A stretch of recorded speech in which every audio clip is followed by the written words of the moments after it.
All right, just in here with like a quick little update type report deal on heads. I can't remember if I've actually. I know I've made posts about it on Instagram and Facebook and whatnot, offering to sell these things, and they're on my website. But yeah, let me come in here real quick. Again, the other day, a big guy up in Virginia, he's doing a VTEC killer. If I remember correctly, that's his swap, and he had an issue with leak down tests, so he wanted to replace the head. So I got him a base model head. I quoted him $200 for the head, and this is with new valves. No, this one was not. So all right, let me backtrack a couple seconds. I quoted him SuperTech valves, valve seals replaced, or the valve seals upgraded to SuperTech valve seals, so the brand new valve seals, and then the valves polished up, in the head in somewhat clean condition. I thought I didn't have any, heads that had a good surface. I thought all the heads I had were warped, so I quoted him $200 for the head, shipped, plus $85 for the machine shop. But didn't need to go to the machine shop. I brought it inside. I measured it up, cleaned up all the just went over and cleaned up the head surface again, remeasured it out, and it's good to go. So $200 shipped for the head like this as is, And if you need a head that's fresh, $285. So the reason why I'm talking about this, guys, is because, we talk about VTEC killer quite a bit this year. And we already know that these heads can make some, the VTEC killer setup can make a serious, can make some serious power. See, over there, right there is a PRB Type S head, it's that head. Alone, the core alone is like $500. So this same exact equivalent with no rocker arms and anything is $500, right? So if I were to get in there, replace the valve seals, and do the freshening up and all that shit, that's gonna add on another $150. So for this equivalent for the PRB, you could get it for $650.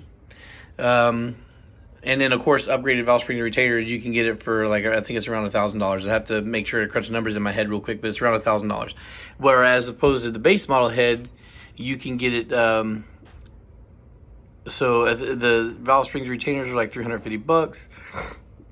I won't really charge for the valve seals because they're cheap enough to be negligible. And then the shipping. So you could get a springs and retainer upgraded head for close to $500. I think I quoted $650. Yeah, that's what I've been throwing out there. $650, I think is about right. Yeah, $650. So for what you could get for a PRB head, just refreshed, you could get one of my base model heads with valve springs and retainers, and seats for the same price as that stock. Now, of course, that head flows better, is going to make more power, but we already know that the VTEC killer setup, even with a very simple setup, can make some serious power. So if you're considering getting a budget K24 for me, like 13.5, and you want to get a head to complete it, then you could spend a couple $100 more to get a stock head, or spend another $600 something to get there's valve springs and retainers upgraded. So now, we did talk the other day, if you're going to use stock cams, you don't necessarily need to do that if you're going to keep the red line at stock red line around the 8,000. So but if you want to get upgraded cams or whatnot, and you still don't want to, you want to spend the money on cams, but you don't really want to go crazy on the head, then that's an option. And another thing I wanted to talk about too is the fact that I do have both versions. I have K20 and K24, and of course the difference being is the water neck setup. See, these K20 heads, except for I think like the Z3 has the one that's close to the K24 because that's what the RBC manifold comes on. So that right there, that is what makes you need to cut for the manifold, right? You have to cut this off because that is there. Whereas the K24 heads, you don't need to do that. It just fits in place. So that's something to consider too. If you don't want to look for a cut manifold, you already have a stock manifold, you don't want to cut a manifold, you can have the option to choose either one of the heads. The heads are pretty much the same. The valve train, like I said in the video the other day, is all the same, so you wouldn't need to really worry about changing that out. So it's just an option, guys. I know VHP engines is budget, as much power as you can make on a good budget. I have RBB TSX heads for sale. That's an RBB head. I have 2 others besides that one, so I have 3. And I have one K20A2 head, and I have a couple on the market that I'm eyeballing that if somebody were interested in, I would jump on and grab. But right now, I'm just kind of like in pause mode because I want to build this head, but nobody's asking to build it, so that means I'm gonna have to come out of pocket for the parts to do the upgrade, and then after I upgrade it, hope it sells. So for me to invest in this head, I'm gonna have to come out of pocket like $300+ to do that, and then hope I get a buyer. But yeah, I plan on doing that in the near future. But again, like I've been ranting recently, you know, I got a bunch of personal shit I need to take care of first before I can just start throwing money around on parts. But the head options are here, guys. And even if I'm not shipping you a freight long block, you can buy the K accessory kit for me, and you know, the short block, and you can essentially get a complete engine from me, minus like the timing chain and the oil pump. You know, if you want to go a budget route, I can provide you damn near everything. You'd have to just put the head on the block, put a timing cover on, the oil pump and shit like that. So you could get real close to a complete engine. And of course, in that K-Series accessory kit, I offer stock head bolts in that, but upgraded head studs could be ordered, you know, could be added for an extra $100. Extra $100 for one brand that I know, and then I think it's like $140 if you want to go ARP instead.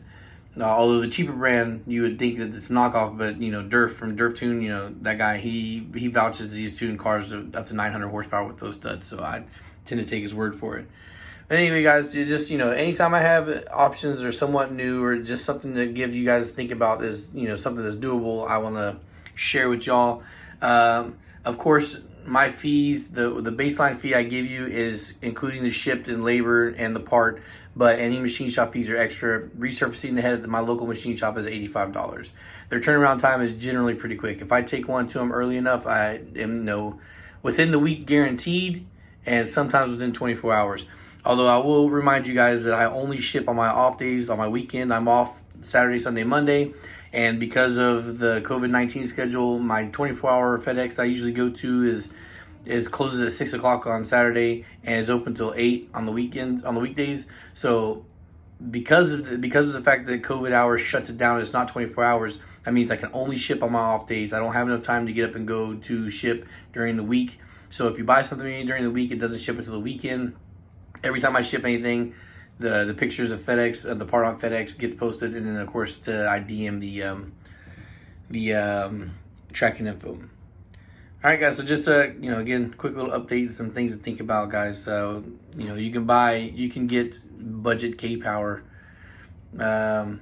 All right, guys. Thanks for watching, and peace.